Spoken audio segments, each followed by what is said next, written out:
Hello friends, हम लोग 16th all India बार exam का प्रैक्टिस पेपर डिस्कस कर रहे थे और हम लोग क्वेश्चन नंबर 52 तक आ गए थे। क्वेश्चन नंबर 52 तक 50 तक डिस्कस करना था पहले पार्ट में, लेकिन फ्लो में हम लोग 52 तक पहुंच गए थे। अभी हम लोग क्वेश्चन नंबर 53 से क्वेश्चन नंबर 53 से दोबारा कंटिन्यू करेंगे। तो आप लोगों के लिए बस एक छोटी सी इन्फॉर्मेशन ये है कि आप लोग जो भी एलएलबी में हैं या एलएलबी कर चुके हैं, तो उन लोगों के लिए मैंने ये लीगल ड्राफ्ट प्रिपेयर किए हैं। दोनों ही लैंग्वेज में मिलेंगे, हिंदी में भी और इंग्लिश में भी। और ये ड्राफ्ट के टॉपिक हैं, आप लोग एक बार ड्राफ्ट के टॉपिक को देख लीजिए। चाहे तो आप स्क्रीनशॉट भी ले सकते हैं। बहुत ही नॉमिनल प्राइस में मैं आप लोगों को ये प्रोवाइड कराऊंगा। और ड्राफ्ट से रिलेटेड अगर आपको कोई भी इन्फॉर्मेशन लेनी है, कोई भी डिटेल लेनी है, तो आप लोग मेरे इस व्हाट्सएप नंबर पे मैसेज करके इन्फॉर्मेशन ले सकते हैं। बाकी आपको ये नंबर डिस्क्रिप्शन बॉक्स में मिल जाएगा, 7428552565, 7428 552 565। ये आपको डिस्क्रिप्शन बॉक्स में मिल जाएगा, तो डिटेल आप लोग वहाँ से ले सकते हैं। चलिए फ्रेंड्स, स्टार्ट करते हैं। Question number 53, under article 279A GST council is constituted by. जो जीएसटी काउंसिल बनाई जाती है आर्टिकल 279A में, वो किसके द्वारा बनाई जाती है? वो प्रेसिडेंट के द्वारा बनाई जाती है। Question number 53 option C. अगला क्वेश्चन है, from which countries constitution the feature power of judicial review was adopted. जो जुडिशियल रिव्यू की पावर है वो कहाँ से ली है? वो यूएसए से ली है। Kesavananda Bharati versus state of Kerala is related to. जो केशवानंद भारती, वो किससे केस है, जो किससे रिलेटेड है? डॉक्ट्रिन ऑफ बेसिक स्ट्रक्चर से। अगला question, the constitution establishes a system of government which is almost quasi federal. ये जो स्टेटमेंट है, ये किसने बोला था? प्रोफेसर केसी वियरे ने बोला था। Question number 56 option C. अगला क्वेश्चन है 57 नंबर, president can be removed on the ground of. जो प्रेसिडेंट है उनको किस ग्राउंड पर रिमूव किया जा सकता है? Violation of constitution. Question number 57 option C. Repeated question है ऑल इंडिया बार एग्जाम में। Question number 58, the contempt of court belong to. जो कंटेम्प्ट ऑफ कोर्ट है वो किससे बिलोंग करता है? ये ऑप्शन ए देखिए, entry number 77 of union list and entry number 14 of state list in the 7th schedule. अगला question, question number 59, article 12 of Indian constitution provide. तो जो आर्टिकल 12 है वो उसमें स्टेट की डेफिनेशन बताई गई है। अब इस स्टेट की डेफिनेशन में कौन कौन सा आता है, आप ऑप्शन पढ़िए। The definition of state includes the government and the parliament of India for the purpose of part 3, the government and the legislature of state, और लास्ट ऑप्शन है इसका ऑल लोकल और अदर अथॉरिटी। तो ये तीनों ही state की definition में आते हैं, तो इसका आंसर हो जाएगा ऑल ऑफ द अबव। अगला question, question number 60, under article 131 of Indian constitution the supreme court has original jurisdiction in dispute. तो जो सुप्रीम कोर्ट का ओरिजिनल जुरिडिक्शन आर्टिकल 131 में बताया है, वो एक तरफ गवर्नमेंट ऑफ इंडिया हो या दूसरी तरफ वन और मोर स्टेट हो। ऑप्शन बी है इसका, देखिए, एक तरफ गवर्नमेंट ऑफ इंडिया है प्लस उसके साथ कोई और स्टेट है, और दूसरी साइड में वन और मोर स्टेट है। ऑप्शन सी है बिटवीन टू और मोर स्टेट, दो या दो से ज़्यादा स्टेट। तो इसका ऑप्शन डी हो जाएगा। तो इन तीनों ही केस में ओरिजिनल जुरिडिक्शन लगता है। अगला question number 61, whether the arbitral tribunal is bound by CPC. क्या जो आर्बिट्रल ट्रिब्यूनल है वो सीपीसी से बाउंड है? ऑप्शन बी नहीं है। अगला क्वेश्चन है question number 62, what do you mean by the fast track arbitration. Fast track arbitration से आप क्या समझते हैं? तो इसमें आप ऑप्शन पढ़ेंगे तो इसमें तीनों ही ऑप्शन सही हैं। ऑप्शन डी इसका राइट आंसर हो जाएगा, ऑल ऑफ द अबव। अगला क्वेश्चन, एक minute, Which section of arbitration act permit the parties to engage in conciliation process even while the arbitral proceeding are on। अब इसमें से कौन सा सेक्शन है जो ये प्रोवाइड करता है कि आर्बिट्रल प्रोसीडिंग चल रही हो फिर भी आप कंसिलिएशन प्रोसेस में एंगेज कर सकते हैं? तो इसका ऑप्शन सी हो जाएगा, section 30। Question number 63 option C right answer है। Question number 64, section 26 of arbitration and conciliation act talks about. जो आर्बिट्रेशन और कंसिलिएशन एक्ट का जो सेक्शन 26 है वो expert appointed by arbitral tribunal, इससे डील करता है। Question number 26, section number 26 option D, ठीक है। तो 64 का ऑप्शन डी हो जाएगा। अगला क्वेश्चन है 65, ये आईपीसी शुरू हो गई यहाँ से। Under which section of IPC the term valuable security is defined. तो वैल्यूएबल सिक्योरिटी किस में डिफाइन है? 65 का ऑफ सेक्शन 30 में, ऑप्शन बी हो जाएगा। Section 34 of Indian penal code provides. अब सेक्शन 34 में कॉमन इंटेंशन की बात करी गई है। तो पहला ऑप्शन है an act committed by several person in furtherance of common intention. अब कोई भी एक्ट है वो कई सारे लोगों ने किया है कॉमन, लेकिन इंटेंशन सबकी कॉमन है। ऑप्शन बी क्या कह रहा है? Each person involve for the commitment of act is liable for that act in same manner as if it is done by him alone.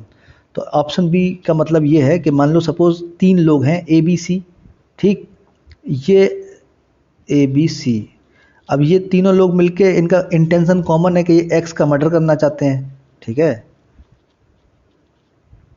अब ए जाके मर्डर कर देता है एक्स का, लेकिन इसमें बी और सी उस टाइम एब्सेंट थे, तो ये माना जाएगा कि कॉमन इंटेंशन का, ये सेक्शन 34 में इनके ऊपर कॉमन इंटेंशन का केस चलेगा। Act committed by several person furtherance of common intention, तो इसका 66 का ऑप्शन हो जाएगा बोथ। अगला क्वेश्चन है which type of punishment have been described under section 53 of Indian penal code. तो सेक्शन 53 में कितने तरीके के पनिशमेंट बताए गए हैं? 5 तरीके के हैं, और इसका आंसर हो जाएगा D all of the above. Death, imprisonment of life, for feature of property, है ना, संपत्ति को जब्त कर लेना।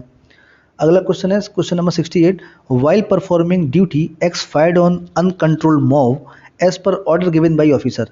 अभी जब एक्स ड्यूटी कर रहा था तो वो अनकंट्रोल्ड मॉब के ऊपर फायर कर देता है अपने सुपीरियर ऑफिसर की ऑर्डर पे, तो क्या एक्स ने कोई अपराध कारित किया? Question number 68।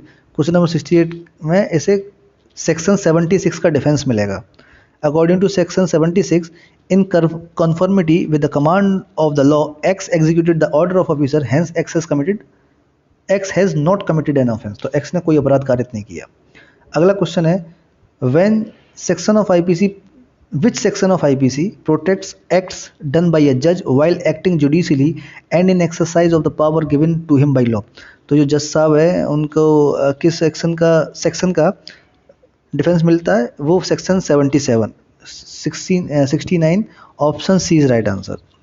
अगला question number 70, Z is carried off by a tiger, X fire at the tiger knowing it to be likely that the shot may kill Z but not intending to kill Z. देखिए ये question क्या कह रहा है?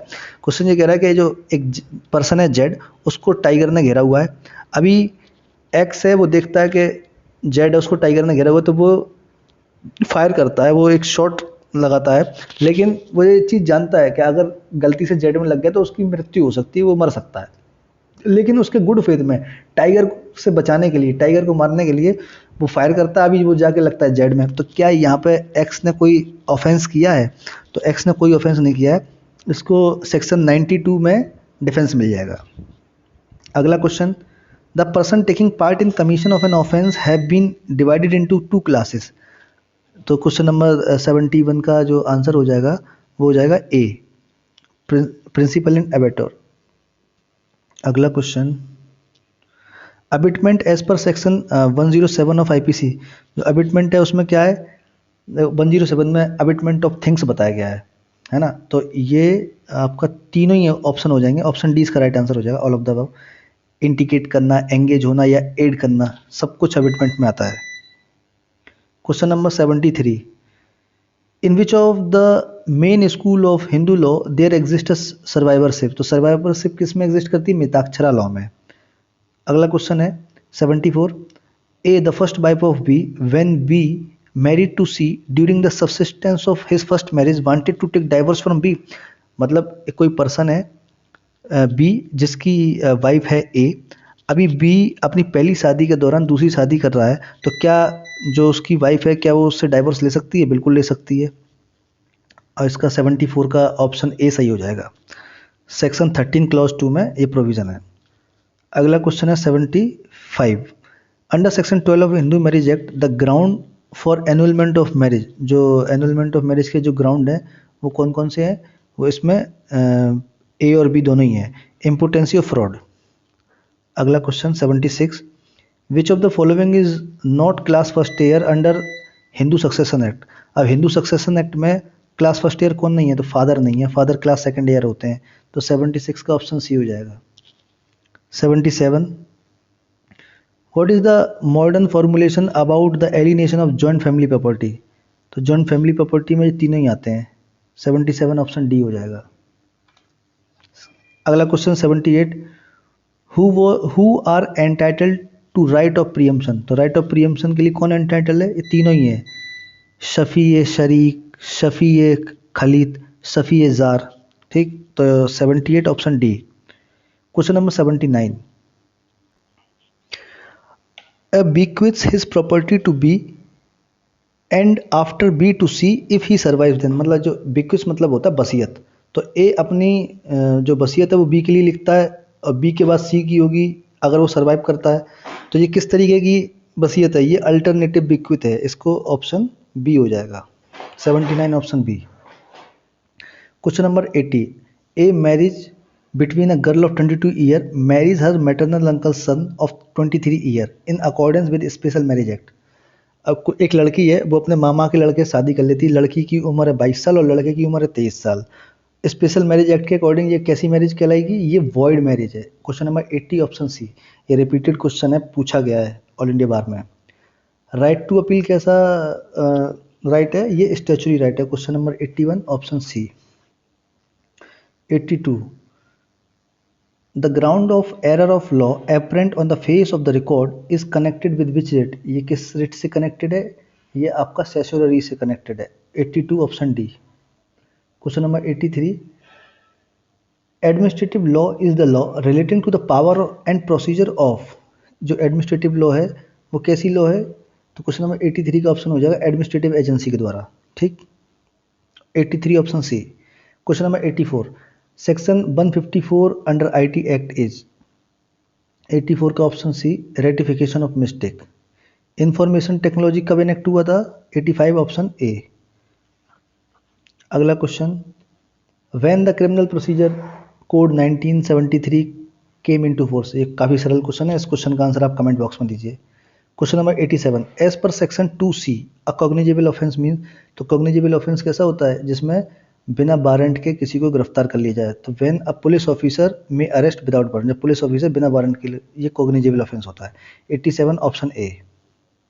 अगला question 87 हो गया। 88, what is the meaning of complaint under section 2D, तो मीनिंग कंप्लेंट का मीनिंग क्या है, देखो पढ़ो, as any allegation made orally और राइटिंग, तो जब आप सेक्शन 2D पढ़ोगे तो उसमें लिखा है कंप्लेंट आपकी ओरली हो सकती है, राइटिंग हो सकती है, किसके सामने होगी, मजिस्ट्रेट के सामने होगी, ठीक है। ऑप्शन बी क्या कह रहा है, a complaint does not include a police report, complaint के अंदर पुलिस रिपोर्ट इंक्लूड नहीं होती, बिल्कुल सही बात है। तो इसका ऑप्शन 88 का डी हो जाएगा, ये दोनों ही ऑप्शन सही है, ऑप्शन ए और ऑप्शन बी दोनों ही सही हैं। अब ऑप्शन सी में क्या कह रहा है, complaint include a police report, क्या इसमें पुलिस रिपोर्ट होती है, तो ये नहीं। तो क्वेश्चन नंबर 88 ऑप्शन डी। अगला क्वेश्चन है, a public prosecutor under section 24 clause 1 of CrPC appointed by, तो ये सेंट्रल और स्टेट गवर्नमेंट दोनों ही कर सकते हैं। 89 option D. Question number 90, as per section 57 of CrPC, अब सीआरपीसी के जो धारा 57 है उसमें ये बताया गया कि अगर किसी पर्सन को आप अरेस्ट करते हो तो उसे 24 घंटे से ज़्यादा डिटेन करके नहीं रख सकते, option A. 90 option A. 91, which of the following section of CrPC deals with search warrant, तो सेक्शन 93 ऑप्शन ए। अगला क्वेश्चन है 92, to whom the maintenance at a monthly rate as determined by the magistrate can be provided under section 125 of CrPC, तो question number 92 का option D हो जाएगा, wife mother father सबको ही 125 CrPC में maintenance मिलता है। Question number 93, section 154 clause 3 of CrPC provides that when a police officer refuses to register a FIR the informant may send the information to, अब देखो 154 clause 3 में ये बताया गया है कि अगर कोई पुलिस ऑफिसर एफआईआर लिखने से मना कर देता है, रिफ्यूज़ कर देता है, तो आप किसको इन्फॉर्म करोगे, सुपरिटेंडेंट ऑफ पुलिस को। Question number 93 option A. अगला क्वेश्चन है 94, 94 कह रहा है कि मान लो अगर इन्वेस्टिगेशन 24 घंटे में कंप्लीट नहीं हुई तो फिर किस सेक्शन के अकॉर्डिंग चलेंगे, तो सेक्शन 167 के अकॉर्डिंग चलते हैं, ऑप्शन बी राइट आंसर हो जाएगा, 94 ऑप्शन बी। अगला क्वेश्चन है 95, under which section of CrPC panchnama is prepared, panchnama किस धारा के तहत प्रिपेयर किया जाता है, ये है आपका 174 section 174, 95 option B. A person is held liable only for wrongs committed by him but sometimes he may be held for wrongs committed by another person, question कह रहा है कि ज़्यादातर जो व्यक्ति होता है वो उसके द्वारा रॉन्ग किया गया है उसके लिए लाइबल होता है, लेकिन कई बार ऐसा भी होता है कि रॉन्ग किसी और ने किया लेकिन उसको भी दोषी ठहरा दिया जाता है, ये होता है वाइकेरियस लाइबिलिटी के अंदर, ये टॉर्ट है, यहाँ से टॉर्ट शुरू हो चुका है, टॉर्ट के 4 क्वेश्चन आते हैं शायद। अगला क्वेश्चन है 97, वाइकेरियस लाइबिलिटी, तो vicarious liability includes liability of principal, liability of master for tort of his agent and liability of partner for, ये तीनों ही ऑप्शन सही हैं इसके, 97 ऑप्शन डी हो जाएगा। अगला क्वेश्चन 98 है which are the classes of remedies for tort. अब टॉर्ट में कैसी रेमेडी मिलती हैं, जुडिशियल और एक्स्ट्रा जुडिशियल दोनों ही मिलती हैं, 98 ऑप्शन ए। 99 क्वेश्चन है for what type of action the special damages में बी प्रूव्ड। किस तरीके के एक्शन के लिए स्पेशल डैमेजेस को क्लेम किया जा सकता है, तो ऑप्शन डी इसका राइट आंसर हो जाएगा। सारे जो सिलेंडर कॉन्स्पिरेसी इस सब में स्पेशल डैमेजेस को क्लेम किया जा सकता है। अगला लास्ट क्वेश्चन है according to which principle the nominal damages can be obtain. Question number 100 injuria sine damnum. तो फ्रेंड्स मैंने पूरे 100 क्वेश्चन डिस्कस कर दिए हैं और इस वीडियो की जो पीडीएफ है वो आप मेरे टेलीग्राम चैनल से जाके ले सकते हैं। मैं अपने टेलीग्राम चैनल का लिंक इस वीडियो डिस्क्रिप्शन में डाल दूंगा और अगर आपको वीडियो पसंद आई हो तो चैनल को सब्सक्राइब कीजिए, वीडियो को लाइक कीजिए और वीडियो को शेयर कीजिए, जिससे जो भी बच्चे इस बार 16th all India bar exam दे रहे हैं उन तक ये वीडियो पहुँच सकें। तो इस वीडियो डिस्कशन में बस इतना ही था। Thank you.